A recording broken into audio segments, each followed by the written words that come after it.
우리 기도원 찬양대의 힘있는 찬양 감사드립니다. 하나님께서 귀한 찬양을 통해서 큰 영광 받으시고 우리에게도 큰 힘이 되었는 줄 믿습니다. 우리 시간에 앞뒤 좌우분들 반갑게 인사하실 때 하나님만을 찬송하시기를 바랍니다. 축복하시면서 인사하시겠습니다. 하나님만을 찬송하시기를 바랍니다. 아멘. 이 시간 복음은 반드시 전염됩니다 라는 제목으로 하나님 말씀 증가하겠습니다. 2010년에 번역된 행복은 전염된다라는 책이 있습니다.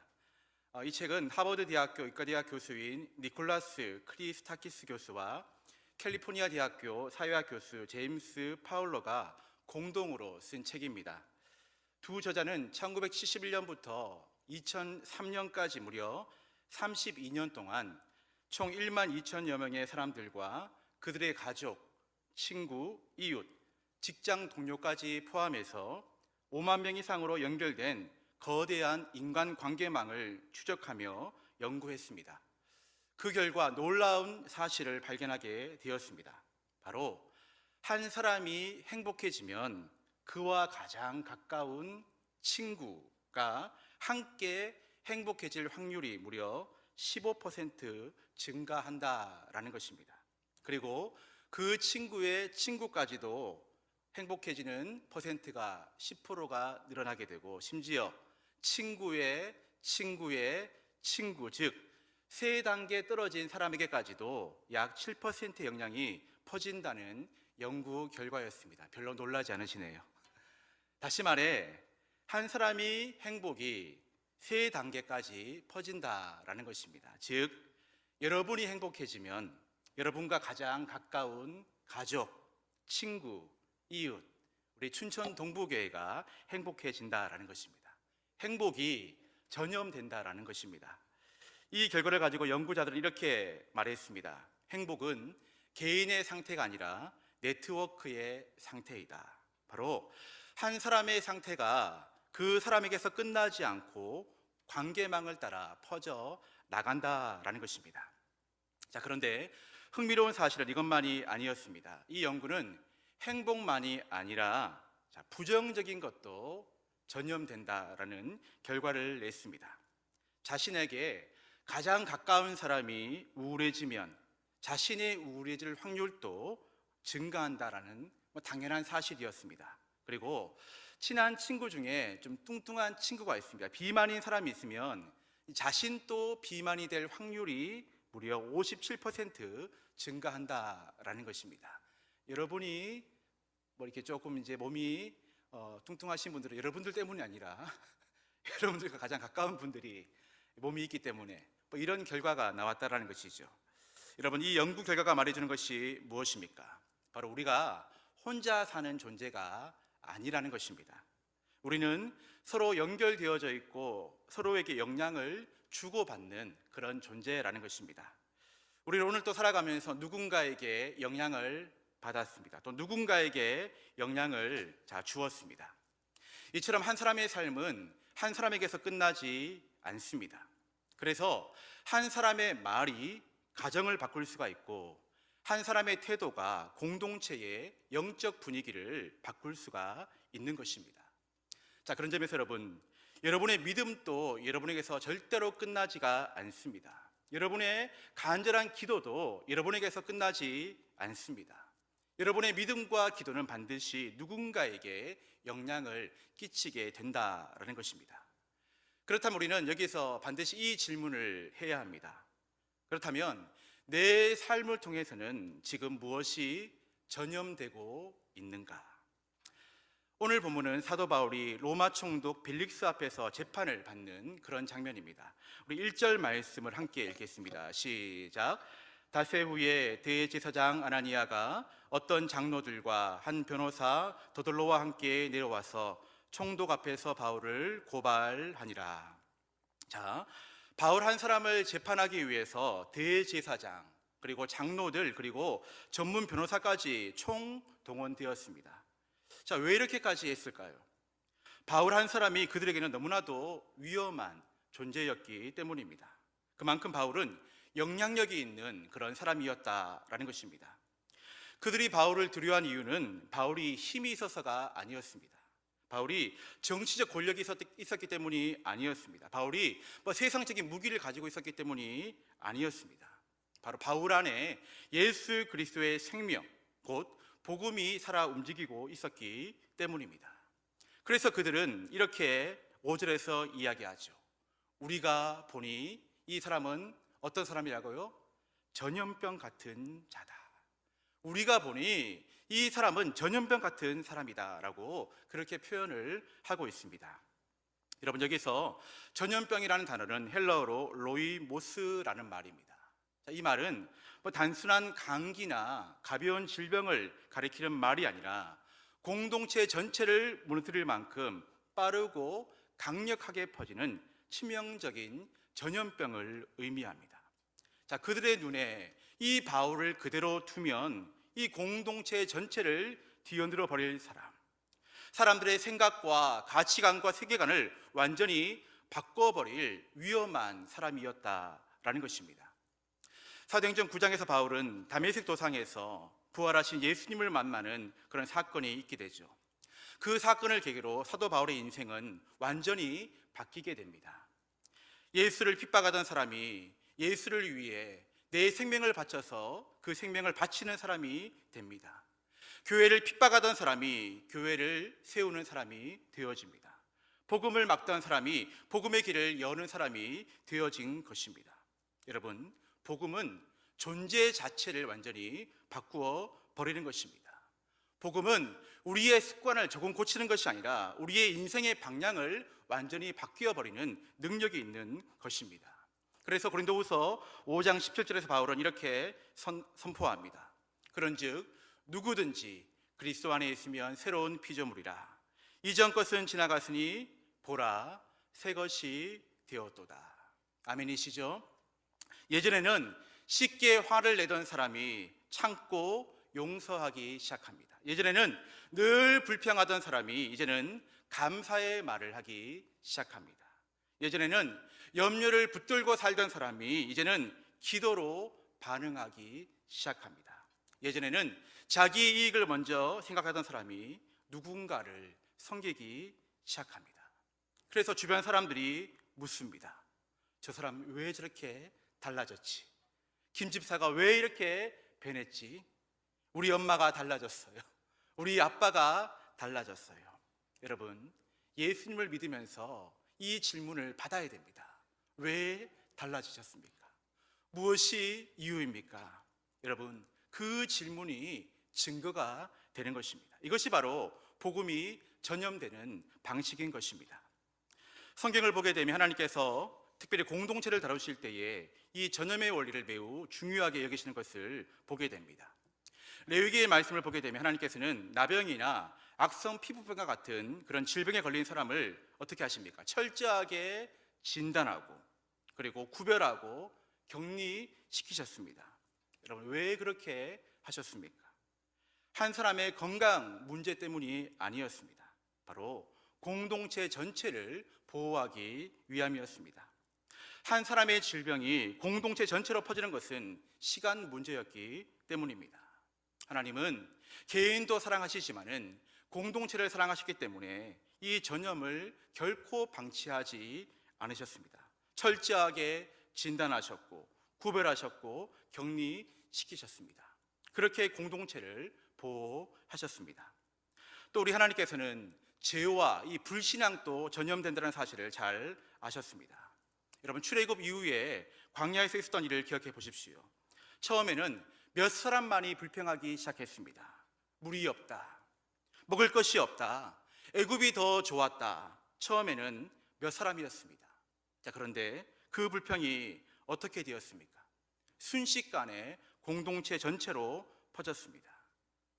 삽시간에 온 이스라엘 백성들이 하나님과 모세를 원망하기 시작했습니다. 불평은 전염되었고 그 결과 공동체 전체가 영적으로 무너지게 되었습니다. 가데스 바네아 사건도 마찬가지입니다. 10명의 정탐꾼이 부정적인 보고를 합니다.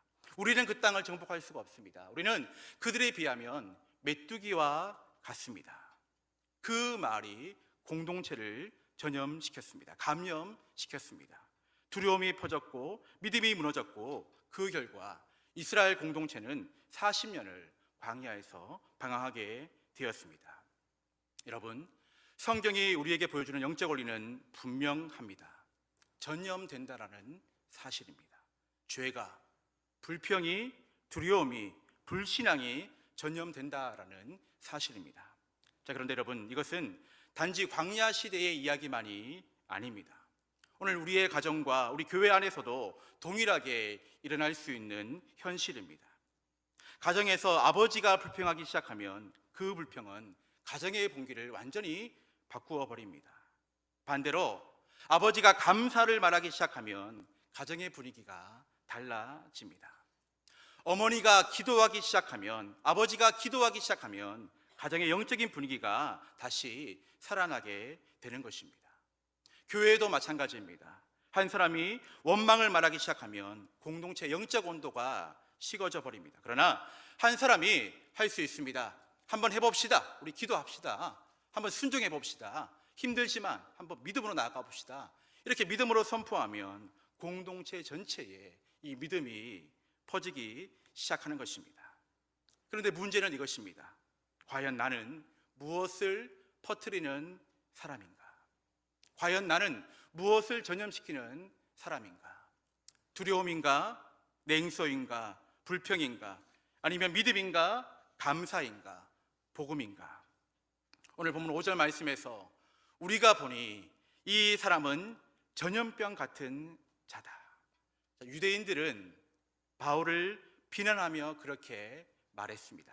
그러나 하나님은 그것을 영광으로 사용하셨습니다. 사랑하는 성도 여러분, 아담 한 사람을 통해 죄가 전염되게 되었습니다. 그러나 우리 예수 그리스도 한 분을 통해서 생명, 구원이 전염되기 시작했습니다. 그리고 바울 한 사람을 통해서 복음이 세계로 퍼져나가게 되었습니다. 고린도후서 2장 14절에서 바울은 이것을 이렇게 선포합니다. 우리 함께 읽어보겠습니다. 시작. 항상 우리를 그리스도 안에서 이기게 하시고 우리로 말미암아 각처에서 그리스도를 아는 냄새를 나타내시는 하나님께 감사하노라. 아멘. 여러분, 냄새, 향기는 퍼집니다. 이 냄새는 막을 수가 없습니다. 흘러갑니다. 자, 하나님께서 기가 막히게 오늘 이 말씀을 이렇게 증거하라고 오늘 저희 집에 저녁 식사 메뉴가 뭐였는지 아십니까? 저는 먹지는 못했지만 냄새만 맡고 왔지만 청국장이었습니다. 청국장. 평소에 하지 않았던 청국장을 우리 아내가 만들었습니다. 그 냄새가 온 집안을 가득 채웠습니다. 제가 오늘 깔끔하게 정장을 입었잖아요. 거기 계속 있게 되면 이 양복에, 이 넥타이에, 이 와이셔츠에 청국장 냄새가 배길까봐 금방 집에서 나왔습니다. 여러분, 냄새의 향기는 막을 수가 없습니다. 여러분, 여러분을 통해서 무엇이 퍼져나가고 있으십니까? 여러분의 말과 삶을 통해 믿음이 전염되고 있습니까? 기도가 전염되고 있습니까? 예배가 전염되고 있습니까? 오늘 우리 이미경 권사님께서 이렇게 기도하셨는데요. 저는 눈을 감고 기도를 듣는데 좀 죄송한 말씀이지만, 이름을 언급해서 전화를 언급해서 죄송하지 말씀이지만 신경자 장로님이 기도하시는 것 같았습니다. 그 톤이나 말의 속도나 그 말을 이어가시면서 그 숨을 쉬는 그 숨이나, 그리고 그 고백 한마디 한마디의 그 고백 내용이 저는 마치 신경자 장로님이, 아마 오늘 따님이 기도하신다고 지금 방송을 보고 계실 텐데요. 담구나, 스며드는구나. 어머니의 신앙, 부모의 신앙, 교사의 신앙이 다음 세대에, 자녀들에게 이게 스며드는구나. 야, 정말 복음이 향기가 맞구나. 기도가 향기가 맞구나. 제가 새삼 느끼게 되었습니다. 여러분, 바라고 소망하기는 저와 여러분이 복음에 붙들린 사람이 되어서 특별히 우리의 말과 삶의 태도와 우리의 모든 것을 통하여서 특별히 우리 가정과 우리 교회와 우리 다음 세대 가운데에 복음이 전염되는 역사가 있게 되시기를 주님의 이름으로 축복합니다. 분당의 한 교회에서 실제 있었던 그런 이야기입니다. 한 남자 성도님이 세례를 받는 날에 이 사람들 앞에서, 이 성도님들 앞에서 간증을 하게 되었습니다. 눈물의 간증이었습니다. 자신이 어떻게 교회에 나오게 되었고 또 어떻게 예수님을 믿게 되었는지, 또 오늘 이 세례까지 받게 되었는지, 그 모든 과정이 하나님의 은혜였다라고 눈물로 간증하셨습니다. 그분의 간증의 핵심은 바로 이것이었습니다. 자신이 예수님을 인격적으로 만나고 교회에서 양육을 받고 특별히 이 성경 공부를 하면서 말씀을 읽기 시작했는데, 이 말씀을 읽으면 읽을수록 이 말씀 안에서 깜짝 놀라지 않을 수 없었다는 것입니다. 왜냐하면 이 성경을 읽으면 읽을수록 깨닫게 된 한 가지 사실 때문이었습니다. 바로 아내의 삶이 성경 그대로였다는 것입니다. 사업이 망해 가정이 경제적으로 무너졌던 때가 있었습니다. 자신은 좌절하고 불평하고 완전히 무너져 있었지만 아내는 단 한 번도 불평하지 않고 누군가를 원망하지 않았다는 것입니다. 시어머니가 암에 걸리고 시아버지마저 치매에 걸려 온 집안이 절망 속에 빠져 있을 때 아내는 원망하지 않았다라는 것입니다. 그때 자신은 이해할 수가 없었다라는 것입니다. 어떻게 저 상황에서 찬송을 부를 수가 있지? 어떻게 이 상황에서 저런 표정을 지을 수가 있지? 어디에서 저런 마음이 나오는 것일까? 그때는 몰랐다고 합니다. 그런데 자신이 예수님을 믿고 말씀을 읽기 시작하면서, 말씀을 묵상하기 시작하면서, 말씀에 반응하기 시작하면서 깨달았다는 것입니다. 바로 아내의 말 속에서 예수님이 보였고, 아내의 표정 속에서 예수님이 보였고, 아내의 삶 속에서 예수님의 냄새, 청국장 같은 예수님의 향기가 흘러나왔다라는 것입니다. 그 냄새가, 그 향기가 자신을 예수님의 사람으로 변화시켰다라는 그런 간증이었습니다. 사랑하는 성도 여러분, 이것이 바로 복음이 전염되는 방식입니다. 복음은 말로만 전염되는 것이 아닙니다. 복음은 거창한 설명으로 전염되는 것이 아닙니다. 삶으로 보여줄 때 전염되는 것입니다. 그런데 그렇게 전염되는 것이 때론 오래 걸릴 수도 있습니다. 오늘 당장 변화가 보이지 않을 수도 있습니다. 기도해도, 섬겨도, 참고 견뎌도 아무 일도 없는 것처럼 느껴질 때가 있습니다. 그런데 여러분, 복음은 단번에 폭발하는 불꽃만이 아닙니다. 복음은 청국장처럼 오래 스며드는 바로 향기입니다. 이 향기, 이 냄새는 서서히 퍼지지만 결코 멈추지 않습니다. 시간이 지나면 공간 전체를 바꾸듯이 복음도 그렇게 시간이 지나면 한 사람의 마음을, 한 가정을, 한 공동체를 조용히 그러나 분명하게 변화시키는 능력이 된다라는 것입니다. 사랑하는 성도 여러분, 특별히 우리는 지금 사순절 기간을 지나고 있습니다. 이 사순절은 단지 절기를 지키는 그런 시간이 아닙니다. 예수 그리스도의 십자가 앞에서 내가 다시 복음에 감염되는 시간이며, 그 복음이 내 삶을 통해 다시 흘러가게 되는 시간인 줄 믿습니다. 그래서 이번 사순절 기간 가운데에 저와 여러분에게 오늘 말씀과 함께 이러한 결단과 실천이 있기를 간절히 소망합니다. 첫째로, 매일 십자가를 묵상하며 하루를 한번 시작해 보시기를 바랍니다. 오늘 목사님께서 광고해 주셨듯이 사순절 기간 힘들지만 매일 새벽기도 나와서 하나님의 말씀을 듣고 그 말씀 붙잡고 기도하며 나아갈 때에, 주님, 오늘 제 마음이 세상에 감염되지 않게 하시고 십자가의 은혜에 감염되게 하옵소서. 오늘 제 말과 삶을 통해 복음이 가정에, 우리 이웃에게, 이 지역사회 가운데 전염되게 하옵소서. 이 기도로 하루의 문을 여실 수 있기를 바랍니다. 두 번째로는 한 영혼을 정하여 품고 이번 기간 가운데 한번 간절히 기도해 보시기 바랍니다.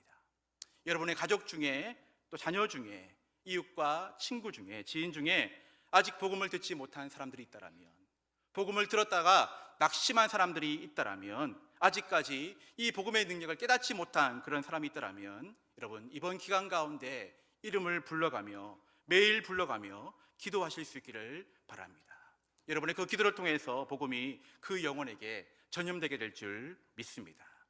세 번째로는 여러분들 주일날 위에 목사님 말씀 기억하시죠? 자발적 불편에 한번 기쁨으로 동참하시기 바랍니다.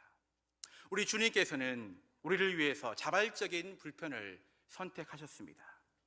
하늘에 그대로 계셔도 되시지만 하늘의 모든 영광 다 내려놓으시고 불편한 십자가 길을 선택하셨습니다. 이 사순절은 우리 또한 자발적으로 불편한 길을 걸어가는 그런 시간입니다. 그래서 조금 더 일찍 일어나 기도의 자리를 지키는 그런 불편함, 음식을 절제하는 불편, 때론 미디어를 절제하는 불편, 이 작은 실천들을 통해서 몸과 마음은 불편해도 우리의 영혼은 깊이 살아나는 은혜가 우리 가운데 임하게 될 줄 믿습니다. 마지막 네 번째로는 복음을 삶으로 증명해 보이시기 바랍니다. 어떻게 해요? 불평 대신 감사의 말을 하시기 바랍니다. 비난 대신 축복의 말을 하시기 바랍니다. 상처 대신 용서를 말하시기 바랍니다. 먼저 섬기시고 먼저 다가가시고 먼저 손을 내미시고 여러분의 삶을 통해 예수님을 보여주시기를 바랍니다. 이것이 바로 복음을 삶으로 증명하는 삶인 줄 믿습니다. 이 작은 순종들이 쌓일 때에 복음이 전염되어서 최소한 세 단계의 법칙처럼 행복이 세 사람까지 전염되는 것처럼 여러분들 최소 여러분들 삶의 주위 가운데 세 사람에게 복음이 전염되는 은혜가 있게 될 줄 믿습니다. 믿으십니까? 아멘. 우리 앞뒤 자분들 다시 한번 인사하실 때 복음을 전파합시다 인사하시겠습니다. 시작. 복음을 전파합시다. 아멘. 말씀을 마무리하겠습니다. 오늘 유대인들은 바울을 향해서 어떻게 이야기했습니까? 전염병 같은 자라고 비난했습니다. 그러나 하나님은 그 전염을 통해서 소아시아를 흔드셨고 로마를 흔드셨고 마침내 세계를 흔드셨습니다. 오늘 하나님께서는 오늘 말씀을 통하여서 복음으로 가정을, 복음으로 교회를, 복음으로 그 누군가를 전염시킬 자를 찾고 계십니다. 바로 그 한 사람이 저와 여러분이 될 수 있기를 주님의 이름으로 축복합니다. 그러므로 말미암아 가정이 살아나고 우리 춘천 동부교회가 살아나고 특별히 우리 다음 세대가 살아나서 이 지역사회 가운데 아름다운 복음의 향기가 널리 퍼지게 될 줄 믿습니다. 이번 사순절 기간 저와 여러분이 복음에 깊이 감염된 사람으로 살아가며 우리의 삶을 통해서 복음이 아름답게 증거되어지고 전염되어지는 은혜가 우리의 모두 삶 가운데 있게 되시기를 주님의 이름으로 축원드립니다. 기도하시겠습니다.